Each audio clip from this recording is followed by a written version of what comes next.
أشهد أن لا إله إلا الله وحده لا شريك له وأشهد أن محمدا عبده ورسوله الذي لا نبي بعده أدى الأمانة وبلغ الرسالة ونصح الأمة وجاهد في سبيله حق جهاده وبعد.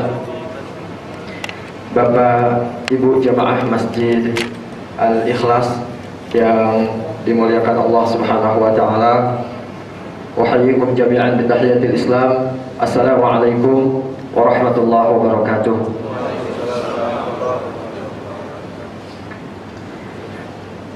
Pertama, kita tak lupa untuk senantiasa memperbaharui kesyukuran kita kepada Allah Subhanahu wa taala atas segala nikmat yang Allah limpahkan dan curahan rahmatnya untuk kita semuanya. Mudah-mudahan kita senantiasa menjadi orang yang pandai mensyukurinya. Salawat dan salam semoga senantiasa tercurah untuk kedua utama kita, Nabi Muhammad SAW beserta keluarga, sahabat dan segenap umatnya hingga yaumul qiyamah. Dan tentu saja pada siang hari ini kita merasa sangat bersyukur atas taufik dari Allah Subhanahu wa taala yang telah mengizinkan kita bertemu dalam majelis ilmu di tempat yang diberkahi ini. Dan insya Allah tema kita pada siang hari ini seperti disampaikan oleh MC tadi, yaitu tentang kehidupan orang-orang Yahudi di masa Rasulullah SAW dan ending dari kehidupan tersebut.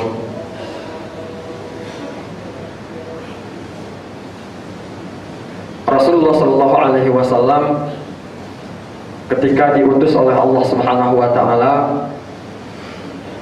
untuk menyampaikan risalah kepada umat manusia di Makkah awalnya, kemudian beliau berdakwah di Makkah selama 13 tahun, dan ternyata dalam perjalanan waktu dakwah beliau di Makkah 13 tahun, Makkah menjadi tempat yang sangat keras dan terjal bagi dakwah pada saat itu, sehingga kemudian beberapa kali Rasulullah SAW mencoba menawarkan dakwah kepada komunitas yang lain. Di berbagai momen ada percobaan hijrah ke Afrika, yaitu ke Ethiopia, dengan mengutus beberapa orang sahabat. Dan kemudian beberapa kali juga Rasulullah SAW mencoba menawarkan dakwah kepada masyarakat Taif dan kemudian kepada masyarakat lainnya pada beberapa kali musim haji. Dan akhirnya ternyata Allah Subhanahu wa taala mentakdirkan adanya hati-hati yang lembut, hati-hati yang disinari oleh hidayah, yaitu di masyarakat Madinah. Maka kemudian Rasulullah SAW diperintahkan oleh Allah untuk hijrah ke Madinah. Maka mulailah kehidupan dakwah di tengah-tengah masyarakat Madinah. Masyarakat Madinah pada saat itu terdiri dari berbagai macam kultur, berbagai macam suku dan agama, yang diantaranya ada kelompok orang-orang Yahudi yang di Makkah, mereka di Madinah maksudnya, mereka terbagi menjadi 3 kelompok besar. Pertama ada Yahudi Bani Qainuqa, yang kedua ada Yahudi Bani Nadir, dan yang ketiga ada Yahudi Bani Quraidah.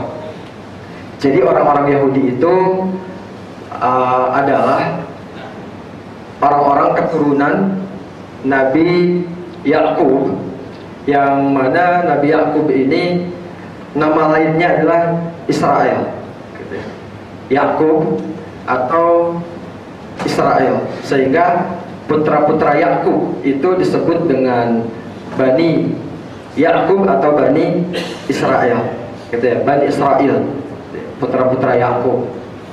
Awalnya mereka tinggal di daerah Palestina, sampai kemudian mereka hijrah ke Mesir ketika salah satu putra Yakub, yaitu Nabi Yusuf, kemudian sukses di Mesir setelah melewati berbagai macam perjuangan kehidupan, berbagai fase kehidupan. Akhirnya kemudian Nabi Yusuf memboyong keluarganya dari Palestina ke Mesir.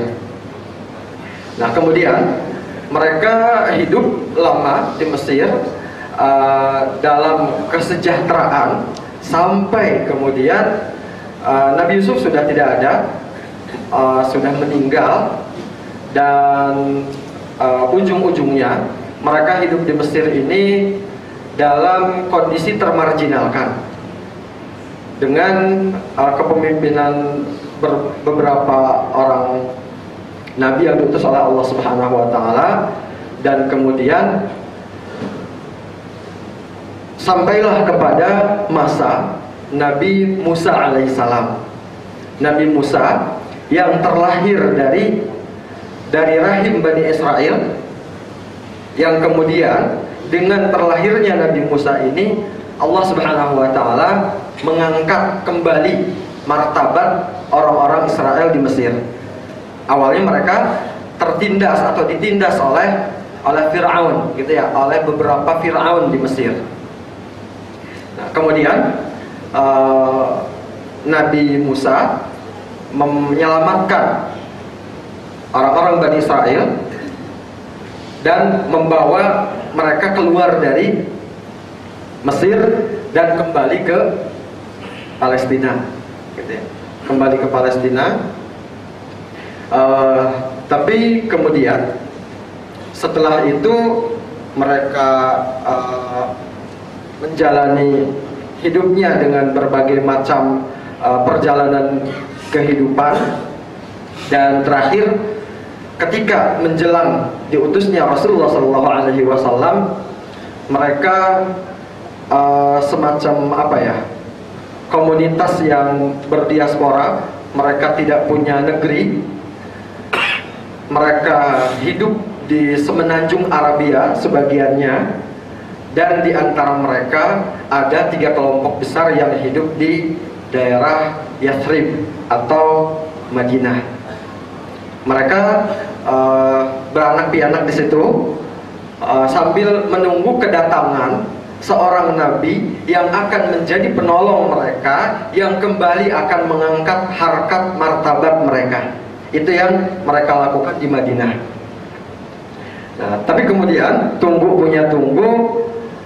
ternyata yang diutus oleh Allah Subhanahu wa Ta'ala adalah Nabi Muhammad SAW, yang datang hijrah dari Makkah ke Madinah.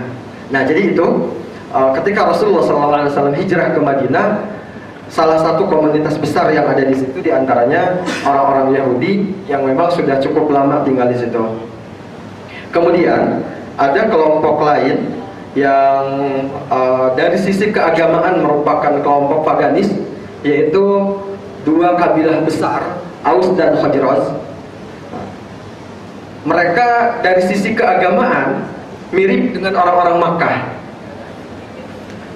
Madinah dan Makkah tidak terlalu jauh, dan budaya dan keagamaannya ada kemiripan. Mereka menyembah beberapa Tuhan, gitu ya, Lata, Uzza dan Manat, itu yang mereka sembah. Walaupun mungkin ada sedikit perbedaan, gitu ya, antara orang masyarakat Makkah dengan masyarakat Madinah dalam prioritas dari ketiga Tuhan ini. Tapi mirip, gitu ya, mirip. Yang sebenarnya mereka mengklaim dirinya sebagai para penerus agama Al-Hanifiyah, yaitu agamanya Nabi Ibrahim alaihissalam. Cuman kalau dibanding-banding, jadi Al-Hanifiyah ini dalam istilah syariat Islam itu sudah tidak termasuk agama Ahlul Kitab lagi, tidak termasuk Ahlul Kitab. Kalau Ahlul Kitab itu agama Yahudi dan Nasrani, yaitu warisan Nabi Musa dan Nabi Isa. Karena kalau dirunut ke Nabi Ibrahim sudah sangat jauh sekali masanya, dan memang sudah sangat jauh sekali dari syariat Nabi Ibrahim. Nah, Aus dan Khazraj ini juga mereka sebenarnya menjadi kawan sekutu ketiga kelompok orang-orang Yahudi tadi. Jadi ketiga kelompok Yahudi itu tadi Bani Qainuqa dan Bani Nadir itu adalah sekutunya Khazraj. Sementara Bani Quraidah itu sekutunya Aus, gitu ya. Sekutunya Aus yang kemudian orang-orang Yahudi senantiasa mengompori orang-orang Aus dan Khazraj ini agar mereka selalu berperang. Mereka selalu berperang. Ini sih masalah mengambil keuntungan dari kondisi yang terjadi di Madinah. Dan terakhir, walaupun ini sebenarnya pada saat itu minoritas ya, ada beberapa kelompok yang dibawa oleh beberapa orang, maksudnya beberapa orang yang dibawa oleh Rasulullah SAW hijrah dari Makkah ke Madinah yang kemudian terkenal dengan sebutan Muhajirin. Nah ini kemudian Rasulullah SAW pada saat itu boleh dibilang itu langsung menjadi pemimpin Madinah. Kenapa begitu? Jadi kan kalau kita runut gitu ya ceritanya, bagaimana kronologis Rasulullah SAW itu hijrah dari Makkah ke Madinah. Memang setelah pada musim haji di tahun ke-11 Hijriah, ke-11 kenabian gitu ya, 11 kenabian itu Rasulullah bertemu dengan orang-orang Madinah. Ternyata ketika beliau menawarkan Islam atau meminta Madinah untuk menjadi ardul Islam, untuk menjadi tanah alahan untuk dakwah, untuk penyebaran Islam, ternyata nyambung gitu. Mereka siap untuk itu. Nah, sehingga dengan kesiapan beberapa orang Madinah atau orang Yathrib yang saat itu ditawari oleh Rasulullah pada musim haji tahun ke-11, kemudian tahun berikutnya mereka membawa orang yang jauh lebih banyak karena memang orang yang tadi gitu ya, awalnya kan cuman ada 12 orang yang di tahun ke-11 ini, kemudian di tahun ke-12 itu ada 70 orang Madinah yang siap untuk menjadi pembela dakwah, untuk mengusung Rasulullah SAW sebagai pemimpin mereka yang mereka harapkan bisa menjadi perekat di antara komunitas-komunitas yang ada di Madinah dan bisa menyelesaikan permasalahan yang selama ini terjadi di Madinah. Jadi memang Rasulullah dibawa, boleh dikatakan demikian gitu ya, dibawa oleh orang-orang Madinah dari Makkah itu untuk diangkat menjadi pemimpin mereka. Karena kan awalnya kenapa kok mau gitu ya orang-orang Madinah mengangkat orang luar, istilahnya orang luar untuk menjadi pemimpin mereka. Karena Aus dan Khazraj ini kalau misalkan mereka sudah capek lelah, masa kita musuhan mulu, masa kita perang mulu, kemudian akhirnya mereka berusaha untuk damai. Dan kalau mereka sudah mulai berusaha untuk damai, akhirnya permusuhannya itu malah menguat dengan sekutu mereka, yaitu orang-orang Yahudi.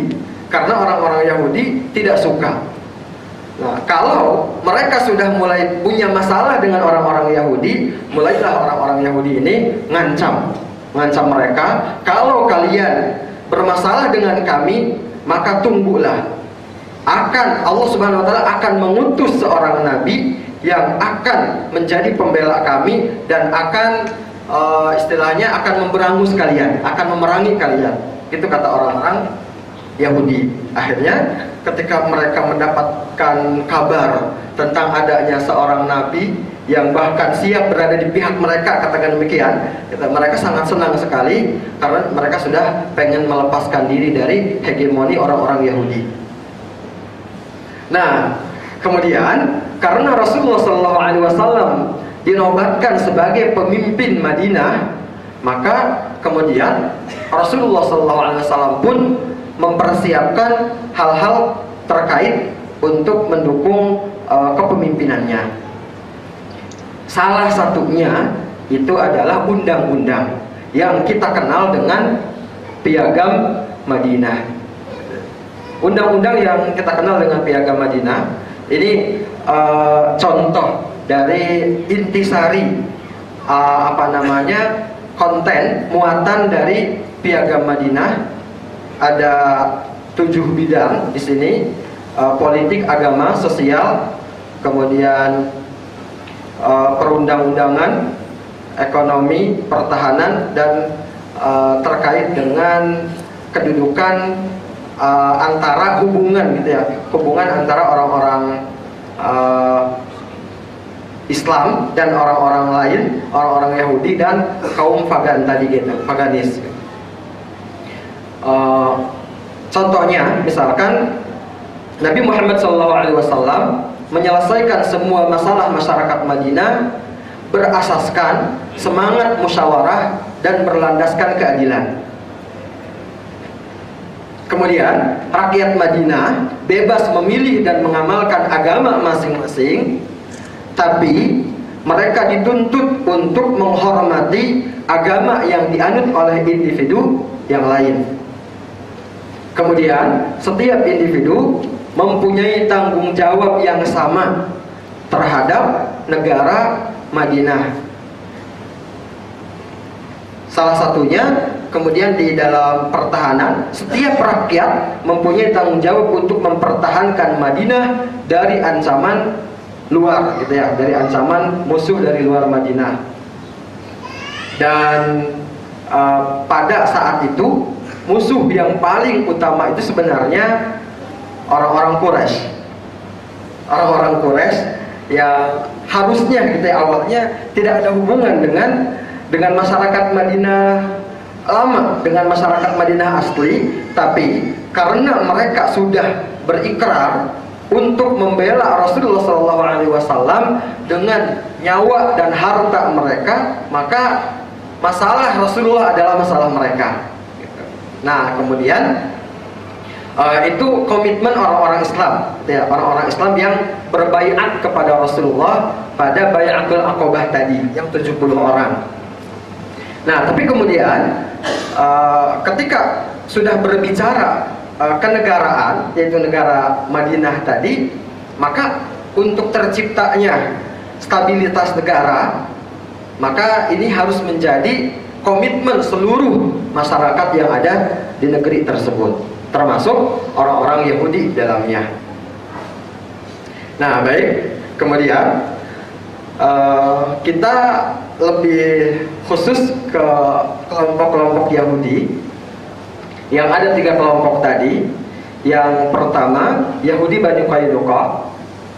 Yahudi Bani Qainuqa, jadi secara umum 3 kelompok Yahudi semuanya punya benteng, gitu ya. Ada mereka nggak berani, mungkin nggak bisa tidur kalau mereka tinggal di daerah yang tidak ada bentengnya, gitu ya.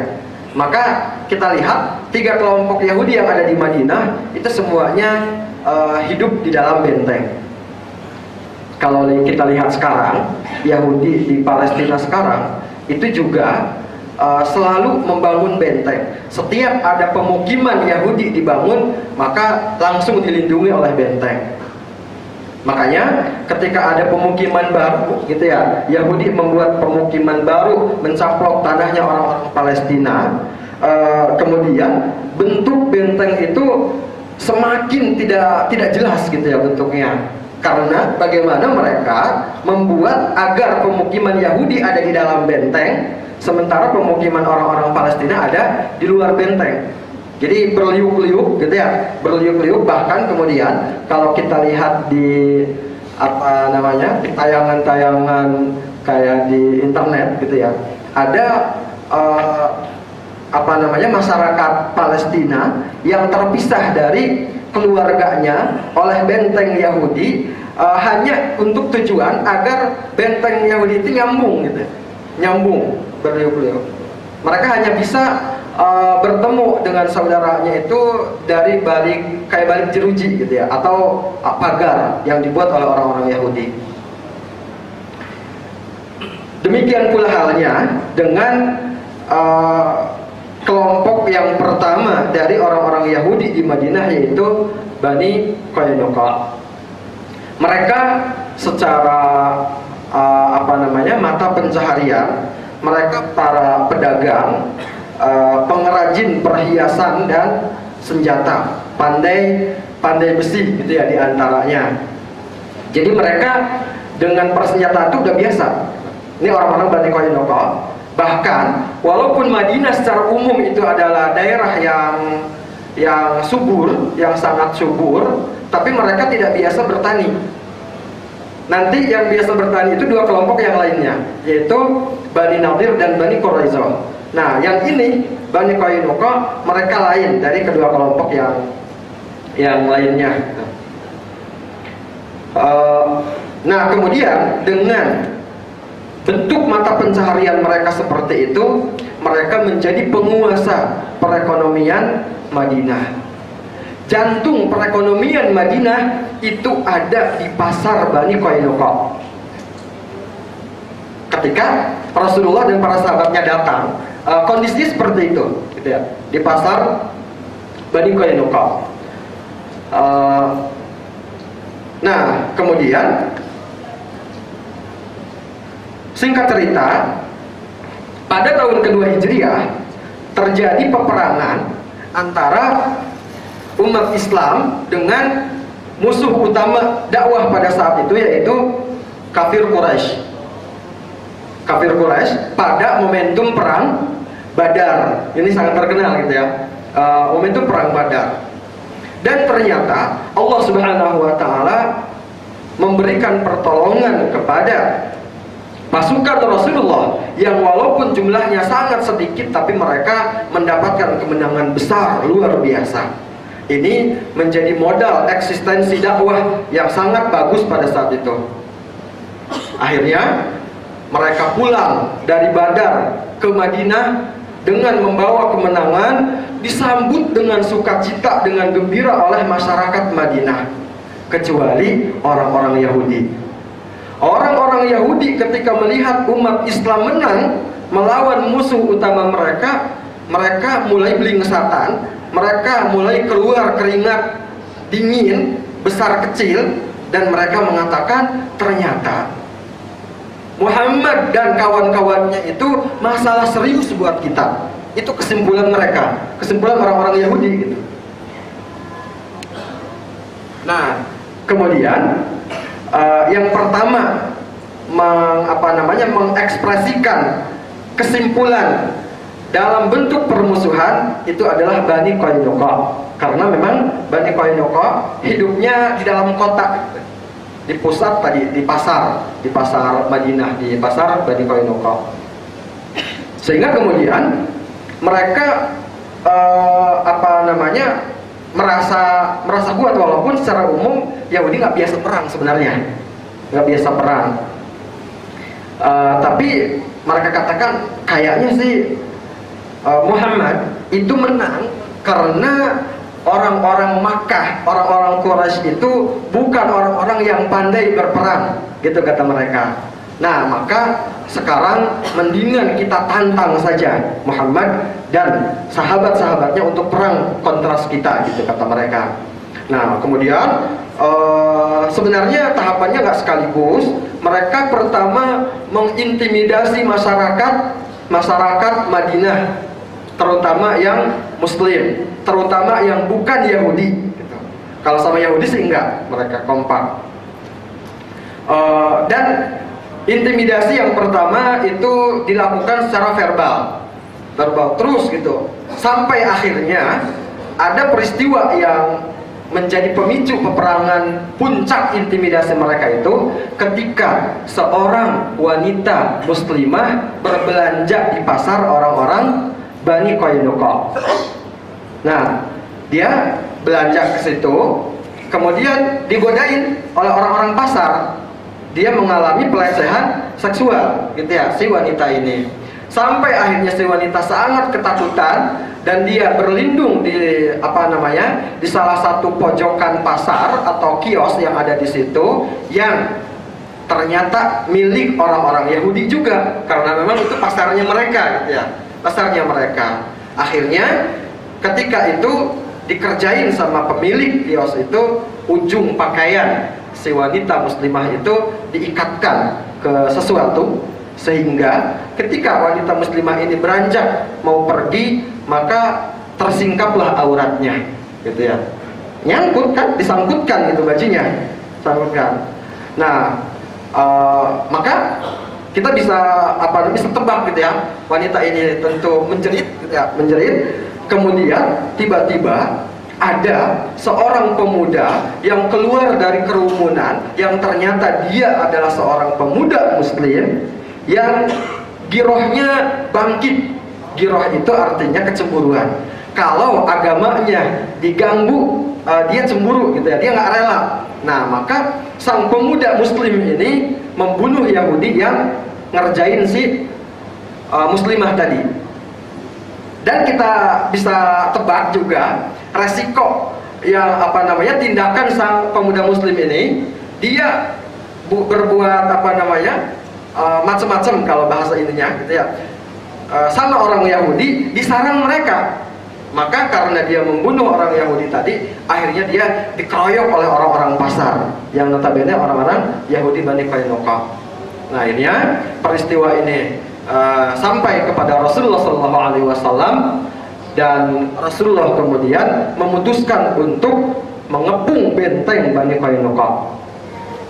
Akhirnya dikepunglah benteng Bani Qainuqa ini selama sekitaran 15 hari, gitu ya, sekitar 15 hari. Dan dalam masa pengepungan itu sama sekali tidak ada perlawanan yang berarti dari orang-orang Bani Qainuqa yang sebelumnya udah sesumbar luar biasa, gitu ya, udah sesumbar nantang luar biasa.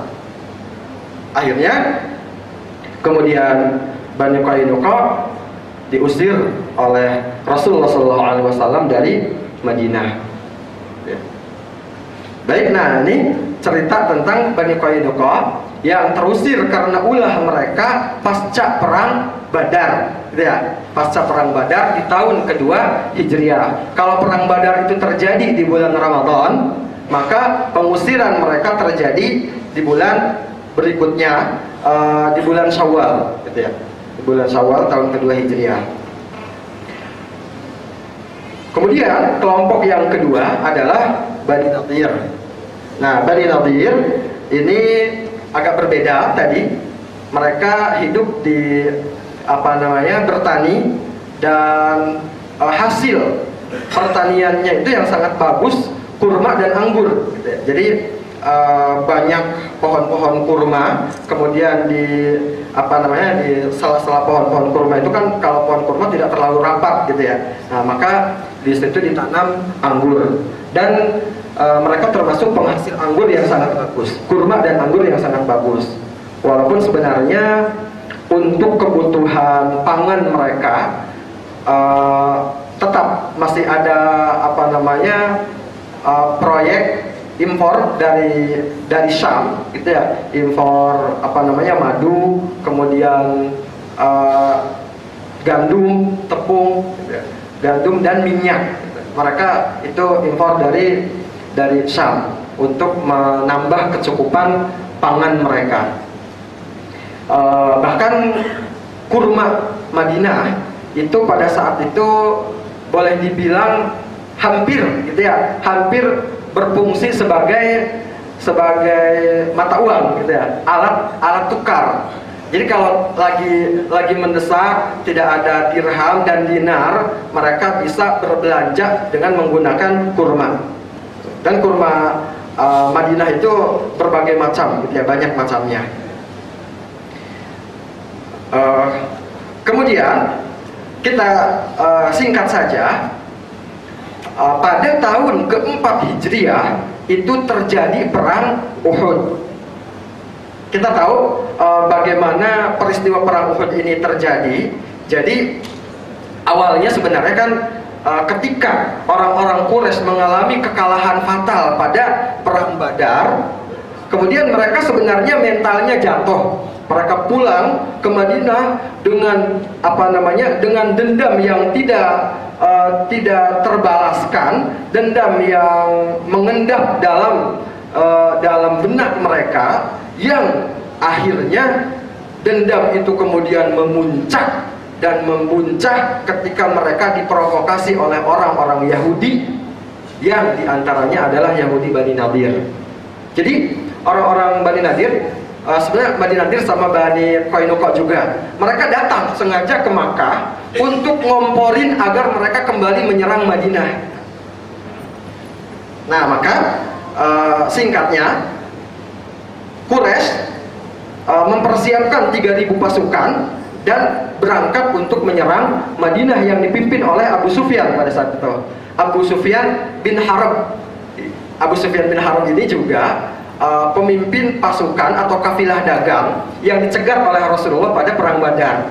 Cuman kan Abu Sufyan ini pulang dari Syam, dia membawa 40 ekor unta, maksudnya 40 orang yang membawa dagangan di atas punggung unta, gitu ya. Ternyata Abu Sufyannya selamat, dia tidak bisa berkelit dari cegatan Rasulullah, malah pasukan Rasulullah bertemu dengan pasukan yang sebenarnya bala bantuan yang dipimpin oleh Abu Jahal, kan gitu ya cerita di perang Badar.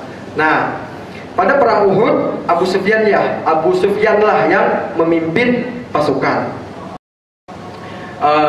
Dan ternyata umat Islam pada saat itu mengalami kekalahan. Ada 70 syuhada yang gugur pada perang Uhud, yang mayoritas mereka adalah sahabat Ansor, ya, orang-orang Madinah malah gitu ya, orang-orang Madinah yang berusaha sekuat tenaga untuk menjadi benteng Rasulullah SAW. Akhirnya mereka satu persatu gugur. Kata Abu Bakar, itu peristiwanya cepat sekali, sehingga ketika kami datang ke situ memang korban sudah bergelimpangan gitu ya, sudah banyak yang jatuh. Pulang, nah sangat berbeda tentu saja gitu ya ketika mereka pulang pada momentum perang Badar ke Madinah dengan ketika pulang dari perang Uhud gitu ya. Jadi disambut dengan dengan duka cita oleh masyarakat Madinah, dan orang-orang Yahudi diantaranya bertepuk tangan karena kekalahan pasukan Rasulullah. Jadi kita bisa bayangkan gitu ya, mereka sebenarnya hidup berdampingan awalnya di bawah naungan undang-undang yang sangat menghargai mereka, yang sangat adil, tapi dendam di dalam hati mereka tidak pernah pupus terhadap umat Islam. Nah, akhirnya kemudian singkat cerita, pada pasca perang Uhud itu ada tragedi yang dialami oleh umat Islam ketika Rasulullah mengutus beberapa duta dakwah ke suatu kabilah, beberapa orang yang ternyata dikhianati. Ada sekitar 70-an orang, yang 70 orang ini dibantai dan hanya satu orang yang selamat. Kemudian yang satu orang ini pulang ke Madinah. Di perjalanan dia bertemu dengan orang-orang Bani Amir yang membantai tadi, gitu ya, yang membantai tadi. Dia kira itu Bani Amir, maka dua orang ini kemudian dibunuh oleh sahabat yang selamat tadi. Jadi berkelahi dengan dua orang dan dua orang ini kalah, gitu ya. Kemudian setelah itu dia langsung pulang ke Madinah. dia melaporkan apa yang terjadi kepada Rasulullah. Tapi ada sedikit hiburan, kata dia. Walaupun tadi 69 sahabat itu terbunuh, tapi saya berhasil membunuh 2 orang dari kalangan mereka. Tapi ternyata usut punya usut, yang 2 orang ini termasuk orang yang terikat perjanjian damai dengan Madinah, dengan Rasulullah. Maka tentu saja Rasulullah tidak pernah ingkar terhadap komitmen dia. Maka hukumannya atau sanksinya itu harus membayar diat. Dan pada saat itu perekonomian Madinah sedang sulit, maka seluruh masyarakat Madinah diminta untuk patungan untuk membayar diat 2 nyawa. Kan satu nyawanya itu 100 ekor unta gitu ya, 100 ekor unta. Nah, kemudian Rasulullah bersama beberapa sahabat datang ke Bani Nadir untuk meminta patungan. Disambut dengan hangat oleh Bani Nadir. Silahkan wahai Rasulullah, masuk silahkan. Gitu. Yang ternyata di depan menyambut dengan dengan hangat, tapi di belakang mereka menyuruh orang untuk naik ke loteng dengan membawa batu besar yang akan ditimpukan kepada Rasulullah. Mereka ingin membunuh Rasulullah. Itulah yang terjadi. Ya. Akhirnya kemudian Rasulullah mendapatkan kabar tentang rencana busuk itu dari malaikat Jibril, maka Rasulullah bergegas pulang. Dan setelah itu kemudian Bani Nadir dikepung. Bani Nadir dikepung. Ini pada bulan Rabiul Awal tahun keempat Hijriah. Dikepung. Kemudian setelah dikepung itu tadi ya, kalau perang Uhud tahun ketiga Hijriah, akhir tahun ketiga Hijriah. Kemudian di awal tahun keempat Rabiul Awal itu kan bulan ketiga dari tahun Hijriah. Rabiul Awal. Nah, akhirnya kemudian mereka, singkatnya, sangat mirip dengan Bani Qainuqa, tanpa perlawanan. Kemudian akhirnya mereka terusir. Ini diceritakan dalam satu surat oleh Allah Subhanahu wa taala, yaitu surat Al-Hasyr. Al-Hasyr itu kan artinya pengepungan. Di juz 28 itu ada surat Al-Hasyr. Memang ini bercerita tentang pengepungan Bani Nadir. Dan Allah menceritakan bahwa orang-orang Yahudi itu menghancurkan rumah-rumah mereka agar tidak bisa digunakan oleh umat Islam sepeninggal mereka. Pelit sekali kan? Ya, bahkan mereka semampunya, apa yang bisa mereka bawa di punggung unta itu mereka bawa. Bahkan ketika masih ada unta yang bisa bawa, itu tiang-tiang rumah itu dibawa. Itu Bani Nadir. Yaudah, Bani Nadir terusir, dan mereka banyak yang eksodus, diantaranya ke Khaybar. Ada yang banyak itu ke Syam gitu ya, ke Damaskus yang banyak. Kemudian pentolan-pentolannya itu nanti eksodusnya ke Khaybar. Yang kedua, yang ketiga ini sudah mau habis ya waktunya. Yang ketiga Bani Quraisyah. Bani Quraisyah ini diusir, singkatnya gitu, diusir dari Madinah karena pengkhianatan yang luar biasa terhadap terhadap stabilitas Madinah pada masa perang Khandaq atau perang Ahzab. Nah, jadi di tahun kelima Hijriah itu terjadi perang besar. Umat Islam menghadapi pasukan koalisi lintas agama, lintas suku yang menyerang Madinah sebanyak 10.000 orang, 10.000 pasukan. Yang mana 10.000 pasukan pada saat itu, jika mereka berhasil masuk ke Madinah, jumlah mereka lebih banyak atau hampir sama dengan keseluruhan penduduk Madinah, termasuk laki-laki, perempuan, orang tua, anak-anak. Itu jumlahnya hanya hampir sama dengan jumlah pasukan musuh gitu. Coba bisa dibayangkan.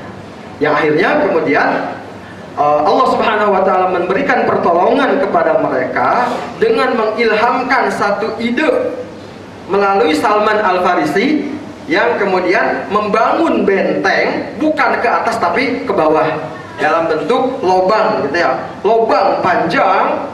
Dan lobang ini coba bayangkan digali di bulan Ramadan, di akhir bulan Ramadan, dan nanti terjadinya peperangan perang Khandaq ini di bulan Syawal gitu ya, di bulan Syawal. Kemudian Allah Subhanahu wa taala memberikan kemenangan kepada umat Islam, tapi ada satu pekerjaan rumah, satu PR. Ketika Quraisy sudah pulang, Ghatafan sudah pulang, begitu juga kabilah-kabilah lainnya dari Bani Sulaim, Bani Fatimiyah, Bani Khuza'ah, Bani Bakar yang bersekutu semuanya udah pulang. Tapi ada musuh yang tertinggal, yang berkhianat, yang sudah siap untuk memberikan jalan kepada pasukan koalisi tadi untuk menyerang Madinah dari belakang, yaitu Bani Quraisyah. Jadi Bani Quraisyah itu terikat dengan piagam Madinah, tapi mereka berkhianat. Mereka sudah menyiapkan persenjataan, menyiapkan pasukan, dan kemudian mereka uji coba, tes gitu ya. Mereka masuk ke Madinah. Satu orang dari mereka masuk, dan objek yang dituju oleh orang Yahudi, walaupun dianya nggak tahu, itu ternyata camp perempuan, penampungan ibu-ibu dan anak-anak di situ. Sehingga kemudian ketika dia masuk, terlihat oleh Safiyah, bibinya Rasulullah, Safiyah binti Abdul Muthalib, gitu ya, Safiyah binti Abdul Muthalib, yang dia langsung kata Safiyah, ya Hasan, ada Hasan bin Thabit gitu ya, ya Hasan, cepat kamu turun, pukul itu orang Yahudi sampai mati. Kata Hasan, oh mohon maaf, saya ini bukan orang yang seperti itu, saya nggak ahli dalam pukul memukul, itu kata Hasan. Akhirnya Safiyah bergetar, dia sendiri turun, dia cari kayu, kemudian dia dia menunggu si orang Yahudi itu lengah. Akhirnya ketika dia lengah, dipukul berkali-kali sama Safiyah sampai mati gitu ya. Itu orang Yahudi. Dan kemudian dengan keberanian Safiyah ini, akhirnya Bani Quraisyah nggak berani masuk gitu. Mereka mengira bahwa Madinah di dalam juga dijaga ketat oleh prajurit gitu. Anggapan mereka, padahal hanya seorang wanita pemberani tadi gitu ya. Nah itu akhirnya kemudian ketika selesai dari perang Khandaq, perang Ahzab, Rasulullah pulang, kemudian mau beristirahat pada zuhur hari Ahad, tapi kemudian malaikat Jibril datang. Ya Rasulullah, belum selesai. Apa kata Rasulullah? Bani Quraisyah, kata malaikat Jibril. Akhirnya Rasulullah nggak jadi istirahat, kemudian dia siapkan kembali perlengkapan perangnya, kemudian menyerukan kepada pasukan yang menghadapi Khandaq tadi untuk segera berangkat ke Bani Quraisyah. Akhirnya Bani Quraisyah diserang dan sama seperti yang sebelum-sebelumnya, tanpa perlawanan gitu ya. Nah sebenarnya masih ada yang terakhir, Khaybar, tapi karena waktunya sudah habis. Yang jelas Khaybar sebenarnya yang paling yang berbeda dengan tiga kelompok lainnya, karena kalau di Khaybar ini benar-benar perang gitu, beda dengan yang lainnya. Ini adalah camp militer Yahudi terkuat dan benteng terakhir Yahudi, tapi akhirnya Allah Subhanahu wa taala memberikan pertolongan. Baik, itu yang bisa saya sampaikan. Mohon maaf ya karena waktunya keburu habis. Mudah-mudahan kita bisa perkaya lagi tentang bagaimana hubungan umat Islam dengan orang-orang Yahudi dalam perjalanan sejarah lintas generasi. Memang demikian adanya. Wallahu a'lam bishawab. Assalamualaikum warahmatullahi wabarakatuh. Mungkin dari bapak-bapak ada pertanyaan? Dua.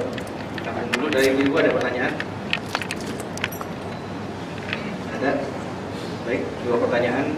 Mungkin dua pertanyaan aja ya Pak.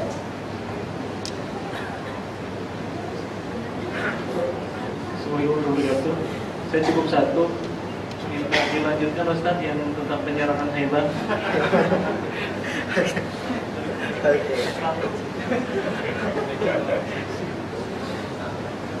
Assalamualaikum warahmatullahi wabarakatuh. Saya mungkin ada dua pertanyaan Ustaz. Yang pertama adalah Yahudi itu apakah etnis atau agama atau kedua-duanya? Nah, yang kedua adalah hubungan dengan Israel sekarang. Apakah semua Yahudi itu di Israel atau identik dengan Israel, atau ada Yahudi yang non Israel, negara Israel misalnya Pak? Assalamualaikum warahmatullahi wabarakatuh. Waalaikumsalam warahmatullahi wabarakatuh. Langsung ya. Mungkin 2 pertanyaan. Ya, baik. Itu dilanjutkan. Jadi pertama terkait dengan istilah Yahudi, itu istilah untuk agama, gitu ya. Agama Yahudi yang menjadi agama untuk hampir seluruh Bani Israel, gitu ya. Hampir seluruh anak-anaknya Israel, karena memang Yahudi itu kan agama warisan Nabi Musa tadi, gitu ya. Jadi ada Yahudi, ada Nasrani, gitu ya. Yahudiyah agama Yahudi, Nasraniyah agama Nasrani. Walaupun kemudian istilah Yahudi itu juga sudah menjadi istilah untuk komunitas, gitu ya. Akhirnya jadi dua-duanya. Kalau dikatakan Yahudi itu, kalau dalam bahasa Arabnya sih beda memang. Kalau dikatakan Yahudiyah itu agama, kalau dikatakan Yahudi itu bangsa, gitu ya. Bangsa Yahudi. Yang mana bangsa Yahudi itu bahasa lainnya Bani Israel, gitu ya. Bani Israel. Walaupun kan orang-orang Bani Israel, keturunan Israel itu banyak juga yang beragama Nasrani, karena Nabi Isa juga diutus kepada Bani Israel, gitu ya. Nabi Isa juga diutus kepada Bani Israel. Nah, kemudian perjalanan orang-orang Yahudi itu, kalau yang paling kentara itu bagaimana mungkin bisa kita baca perjalanan orang-orang Yahudi bersama Nabi Musa. Berkali-kali Allah Subhanahu wa taala menurunkan pertolongan dengan mukjizat Nabi Musa, tapi sama sekali orang-orang Yahudi ini mengalami stagnasi keimanan, stagnasi akidah yang luar biasa. Dia itu habis ditolong ingkar, habis ditolong kafir, gitu ya. Kayak gitu, selalu begitu orang-orang Yahudi itu. Nah, dan nyambung tadi ke kondisi Yahudi di masa Rasulullah SAW dan sampai sekarang. Kemudian terkait dengan perang Khaybar, nah, perang Khaybar ini terjadi pada masa atau setelah ini Sulhul Hudaybiyah. Mungkin ada yang pernah dengar di tahun ke-6 Hijriah itu Rasulullah mimpi berumrah, gitu ya, mimpi umrah. Kemudian mimpinya disampaikan kepada para sahabat. Kemudian Rasulullah berangkat untuk berhaji, maksudnya umrah, gitu ya, berangkat umrah, tapi kemudian gagal di tahun tersebut, tapi menghasilkan satu satu kemenangan politis dengan Sulhul Hudaybiyah yang luar biasa, yang awalnya belum dipahami oleh para sahabat, ya, poin-poin Sulhul Hudaybiyah itu. Yang jelas Rasulullah pulang. Nah, kemudian pada masa setelah pasca Sulhul Hudaybiyah itu Rasulullah benar-benar bebas untuk berdakwah. Jadi Rasulullah melakukan korespondensi kepada raja-raja di sekitar Madinah, kepada raja Raja Romawi, gitu ya, Romawi di Damaskus, kemudian kepada Raja Persia di Iran, kemudian kepada Raja Mesir Koptik di Mesir, kemudian ke Yaman, termasuk ke Habasyah, ke Ethiopia, gitu ya, juga kembali dikirim surat oleh Rasulullah SAW. Dakwah dengan korespondensi. Itu yang pertama. Yang kedua, program Rasulullah itu bagaimana mengatasi permasalahan yang biasa keonaran dibuat oleh kabilah-kabilah kecil di sekitar Madinah, gitu ya. Kan kalau memukul musuh Quraisy itu ada sentralnya, pokoknya diserang ke sana, selesai. Nah, kalau orang-orang kabilah yang dari Najd nih, di kabilah Najd itu mereka memang yang di sini diselesaikan, di sini ada perampokan kambing, gitu ya. Di sini ada ternak yang lain dan seterusnya, kayak gitu. Nah, kemudian Rasulullah recovery program itu. Nah, dan kemudian berikutnya itu ada sebenarnya ada kronologisnya gitu ya. Ada kronologisnya bagaimana kemudian Rasulullah SAW menyerang Khaybar. Mohon dicatat gitu ya, bahwa tadi penghuni Khaybar itu adalah pentolan Bani Qainuqa dan Bani Nadir yang eksodus setelah mereka diusir oleh Rasulullah SAW dari Madinah. Kemudian di Khaybar itu mereka menyusun kekuatan kembali untuk menyerang umat Islam, walaupun di antara atau mereka sih belum gitu ya, belum planningnya itu belum sampai ke penyerangan, tapi mereka ke penghasutan tadi. Salah satu penghasutan yang paling utama itu di momentum perang Ahzab tadi. Jadi selain pengkhianatan Bani Quraizoh, sebenarnya pada perang Ahzab ini ketiga komunitas Yahudi itu semuanya terlibat dalam perang Ahzab, gitu ya, dalam perang Ahzab. Akhirnya Rasulullah kemudian menyerang Khaybar, dan ketika Rasulullah berangkat ke Khaybar, seluruh pasang mata di Jazirah Arab itu, kalau bahasa sekarang itu sudah membuat survei, kira-kira siapa yang menang, kata mereka. Nah, kemudian dihasilkan quick-count-nya itu bahwa Khaybar itu tidak akan pernah terkalahkan, karena hitung-hitungan kekuatan Khaybar gitu. Kalau sampai bertahun-tahun pun Khaybar dikepung oleh umat Islam, mereka sama sekali tidak akan mendapatkan masalah. Mereka tetap akan bisa hidup di di dalam benteng dengan kemakmuran, karena di Khaybar itu subur sekali pertaniannya, subur sekali. Kemudian benteng Khaybar ini kayak puzzle gitu ya, kayak puzzle. Ada 4 pintu utama berlapis-lapis, kemudian ada pintu-pintu lain yang tadi kayak puzzle gitu, sehingga susah untuk menembus benteng Khaybar ini. Nah, makanya ketika pertama pada gelombang penyerangan pertama itu dipimpin oleh Abu Bakar, belum berhasil menembus benteng. Kemudian yang kedua oleh Umar, juga belum berhasil menembus benteng. Sampai akhirnya pada gelombang yang ketiga dipimpin oleh Ali bin Abi Thalib. Ternyata Ali bin Abi Thalib itu berhasil mendapatkan dapat orang yang bisa jadi informan gitu ya, informan, orang dalam yang kemudian membocorkan kelemahan Khaybar. Jadi akhirnya kemudian saluran air yang masuk ke benteng Khaybar ini yang sangat utama itu akhirnya ditutup. Maka ketika mereka sudah tidak mendapatkan sumber air, akhirnya mereka keluar gitu ya, mereka keluar. Nah, terjadilah kontak senjata di situ. Senjata, ada satu satu tokoh yang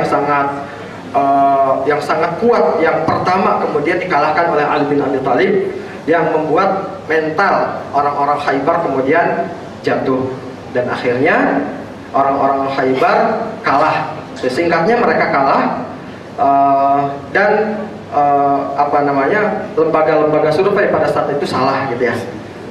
Karena memang mereka Khaybar terkalahkan gitu ya, tapi kemudian tidak seperti Yahudi-Yahudi yang sebelumnya, mereka tidak diusir gitu ya. Tidak diusir, mereka diperbolehkan tetap tinggal di Khaybar dengan syarat mereka terus melanjutkan pertanian mereka gitu ya, pertanian mereka, dan hasilnya nanti dibagi dua dengan untuk negara gitu, sebagian untuk Madinah. Sebenarnya Khaybar agak jauh dari Madinah, sekitar 150 kiloan gitu ya, dari Madinah ini agak jauh. Beda dengan 3 kelompok Yahudi tadi. Wallahu a'lam, itu mungkin, mohon maaf sangat singkat sekali. Tapi Khaybar saya sampaikan ini yang paling menarik gitu ya, yang paling menarik. Oh, ada yang mau nanya? Mungkin ditutup dulu aja secara offline aja ya Pak ya. Jadi kalau misalkan ada yang mau balik ke kantor, silakan balik ke kantor. Kita tutup dulu aja. Saya mau bertanya sebentar, boleh? Ditutup dulu aja Bu, nanti tanya lagi. Ya, soalnya saya mau pergi mas, bentar aja. Gitu. Gitu ya. Assalamualaikum warahmatullahi wabarakatuh. Waalaikumsalam warahmatullahi wabarakatuh. Ya, Bapak Ibu semua, mungkin pertanyaan saya ini agak lari mungkin dari yang diiniin. Bapak, saya mau nanya tentang Dajjal. Mungkin Ibu Bapak tahu, bagian udah tahu tentang Dajjal kan, Bu ya? Gini Pak, sekarang kan kita sudah di akhir zaman ya, yang dimana kecanggihan teknologi sekarang makin maju, yang seakan-akan membuat kita lupa akan adanya agama gitu ya Pak. Dan saya mau bertanya tentang Dajjal ini. Saya pernah ada membaca sebuah hadis, si Dajjal akan keluar ketika para ustadz ataupun para ulama mereka berdakwah dimanapun, mereka tidak mengatakan mengenai Dajjal lagi. Nah, di situ dia akan keluar. Saya ada baca hadis itu Pak. Jadi Pak, minta penjelasannya itu aja sih. Baik ya. Oh ya, baik. Baik, mungkin kita tutup dulu aja. Nanti dilanjutkan saat jawaban. Kita tutup dulu. Bagi yang punya kepentingan bisa melanjutkan kepentingannya. Kita tutup. Setelah ini silakan yang bagi yang ingin mengikuti penjelasan Ustaz, silakan bisa masih di sini. Kita tutup. Assalamualaikum warahmatullahi wabarakatuh. Waalaikumsalam warahmatullahi wabarakatuh. Baik, jadi sedikit tentang Dajjal.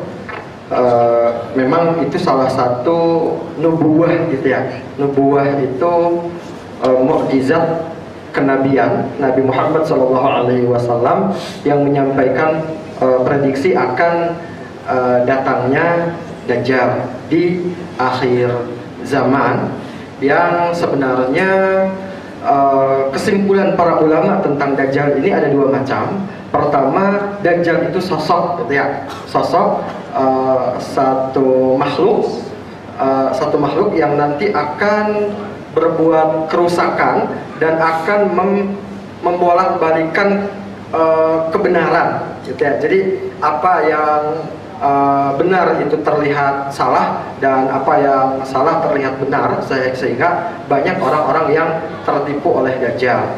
Nah, tapi kemudian ada yang mengatakan Dajjal ini di salah satu hadis disebutkan Dajjalun, itu banyak Dajjal ya. Jadi ada satu bangsa yang berkarakter seperti yang disampaikan oleh Rasulullah SAW dalam hadis-hadisnya, bahwa mereka penyeru kepada kejahatan dan mereka menghidupkan fitnah gitu ya di akhir zaman ini, sehingga memang orang sulit untuk mengenali kebenaran. Yang benar itu terlihat salah, yang salah terlihat benar. Nah, jadi kaum Dajjal yang itu versi yang kedua, yang kemudian ada yang menggabungkan pendapat ini bahwa dua-duanya ada. Jadi sebelum ada Dajjal yang berbentuk satu sosok itu diawali dengan Dajjal-Dajjal yang banyak itu. Nanti tetap Dajjal itu akan turun, dan yang akan mengeksekusi Dajjal itu nanti Nabi Isa yang akan turun kembali sebagai pengikut syariat Nabi Muhammad SAW ya, di akhir zaman menjelang kiamat kita sudah dekat hari. Dan itu termasuk termasuk tanda-tanda sudah dekatnya kiamat yang besar gitu ya, yang besar. Wallahu a'lam bishawab. Baik, mungkin demikian kajian kita. Mungkin tutup dulu aja ya Pak ya, offline aja. Kita tutup dengan bacaan kifaratul majelis.